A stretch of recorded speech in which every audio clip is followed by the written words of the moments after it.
precedent here is very simple. You have a federal law enforcement official engaging in federal law enforcement action. That's a federal issue. That guy is protected by absolute immunity. He was doing his job. The idea that Tim Walz and a bunch of radicals in Minneapolis are going to go after and make this guy's life miserable because he was doing the job that he was asked to do is preposterous.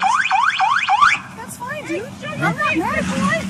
Show your face. I'm not mad at us. Okay, we don't change our plates every morning, just so you know.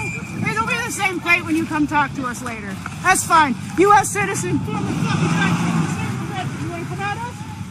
You want to come at us? I say go get yourself some lunch, big boy. Go ahead. It's as the vehicle starts to accelerate forward, turning to the right, away from the officer with the gun. He fires 3 distinct shots. The driver immediately loses control of the vehicle. Seconds later, it crashes hard into a parked vehicle on the side of the road. This vehicle was used to hit this officer. It was used as a weapon, and the officer feels as though his life was in jeopardy. No! Now, if we pause the video again right here, a whole series of things are about to happen in rapid succession, and I'll break them down one by one. First, you'll notice the reverse lights are off.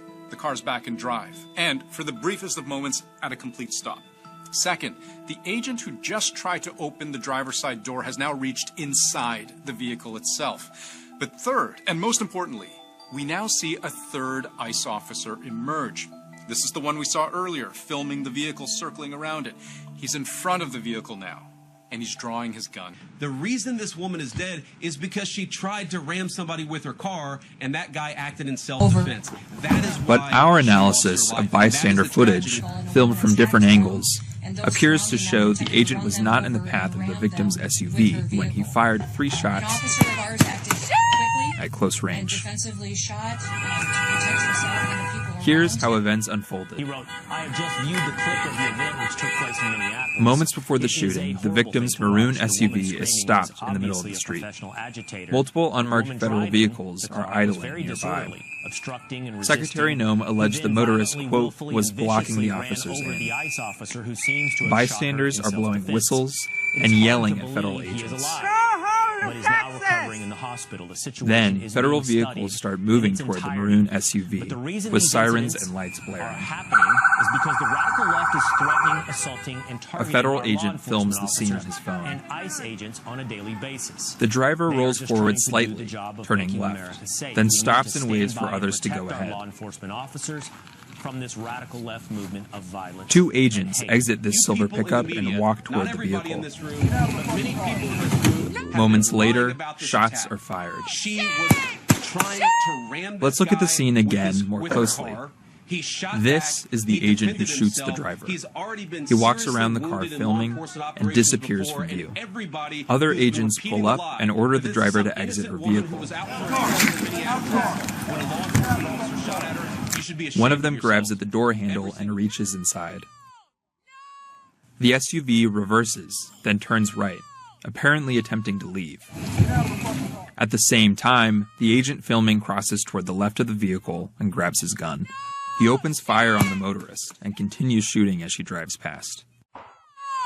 The moment the agent fires, he is standing here, to the left of the SUV, and the wheels are pointing to the right, away from the agent. This appears to conflict with allegations that the SUV was ramming or about to ram the officer. President Trump and others said the federal agent was hit by the SUV, often pointing to another video filmed from a different angle. And it's true that at this moment in this grainy low-resolution footage, it does look like the agent is being struck by the SUV. But when we synchronize it with the first clip, we can see the agent is not being run over. In fact, his feet are positioned away from the SUV. The SUV crashes into a white car parked down the road.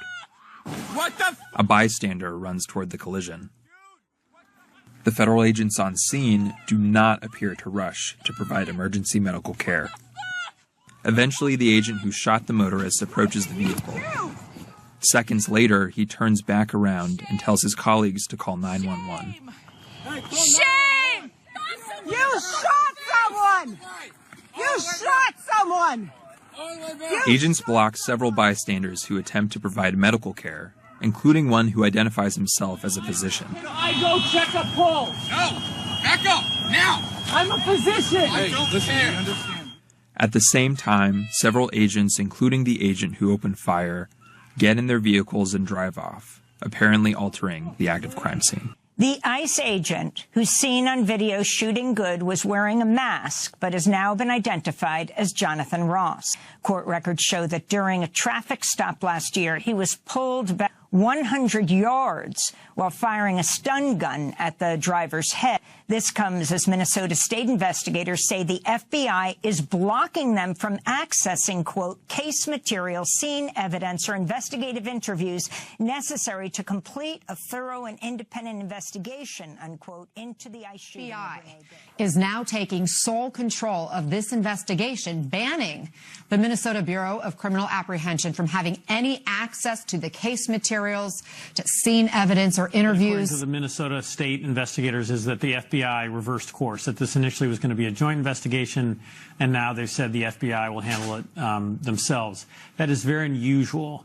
If you look at the Butler assassination attempt on President Trump, that was a joint investigation. The killing of Charlie Kirk, that's a joint, local and federal investigation.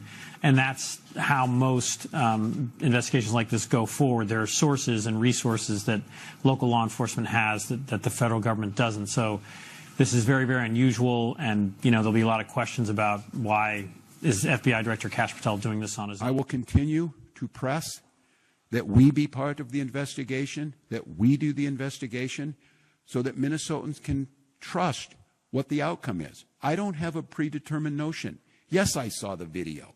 Yes, I saw that. But a thorough investigation will see what happened before that. It will take all factors in, and it will come up with a fair and just conclusion. And we will accept that. Very, very difficult for Minnesotans to think in any way this is going to be fair when Kristi Noem was judge, jury, and basically executioner yesterday. I can tell you is the narrative that this was just done in self-defense is a garbage narrative. That is bullshit. This was an agent recklessly using power that resulted in somebody dying. Let me be clear. President Trump and his entire administration stand fully behind the heroic men and women of ICE and will always uphold law and order in the United States of America. The deadly incident that took place in Minnesota yesterday occurred as a result of a larger, sinister, left-wing movement that has spread across our country, where our brave men and women of federal law enforcement are under organized attack. If you go frame by frame, you can see his feet are actually beside the vehicle at this point. And there is the first time he pulls the trigger, when, again, both of his feet show that he has fully cleared the front of that vehicle. And then the next two shots happen here and then here. Both of which, where he's very clearly having to aim through the driver's side window and actually appears to be running after the vehicle to catch up to it. This, by the way, after very clearly signaling to the ICE officers to pass by her on that street, which she was very clearly not blocking nor obstructing, because moments earlier when she first started to pull out, another vehicle started pulling out similarly and crossed in front of her. So she was telling the next one to go on ahead. Not posing a threat, not obstructing nor impeding anything.